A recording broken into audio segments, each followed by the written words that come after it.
నిరుద్యోగులు లేకుంటే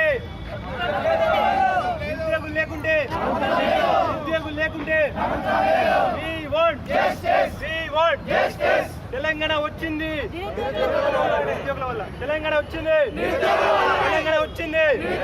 తెలంగాణ కోసం చచ్చింది, తెలంగాణ కోసం చచ్చింది, తెలంగాణలో మోసపోయింది, తెలంగాణలో పదవులు అనుభవిస్తుంది,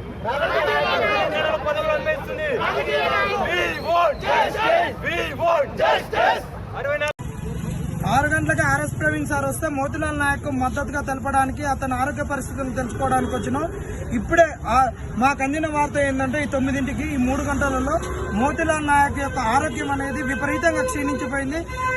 సిరం క్రియాటినిన్ లెవెల్స్ విపరీతంగా ఎఫెక్ట్ అయిపోయినాయని తెలియడం జరిగింది. అందుకే గాంధీ హాస్పిటల్ కాడికి వచ్చినాం.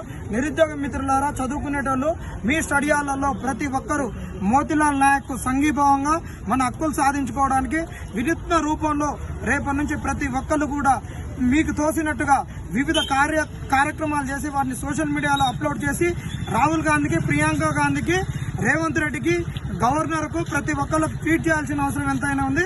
ఇక మనం నిమ్మకి నీరెత్తినట్లు ఎవడో ఒకటి చేస్తున్నాడు అనుకుంటే మాత్రం సమస్య పరిష్కారం దక్కదు.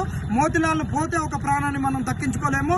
ఈ రేవంత్ రెడ్డి ఇంతవరకు కూడా అమరవీరుల స్తూపం దగ్గరికి పోలేదు, అమరవీరులకు నివాళులు అర్పించలేదు. కాబట్టి ఈ రేవంత్ రెడ్డికి అమరత్వం అంటే తెలియదు. కాబట్టి ఈ రేవంత్ రెడ్డి తోటి మనకు పరిష్కారం అవుతుంది అనుకుంటే మాత్రం మన మూర్ఖత్వం అవుతుంది. అందరూ కూడా కలిసికట్టుగా రేపు వినూత్నంగా ఒక్కొక్కళ్ళకు తోసినట్టుగా ఏదో కార్యక్రమం చేయాల్సిన అవసరం ఎంతైనా ఉంది.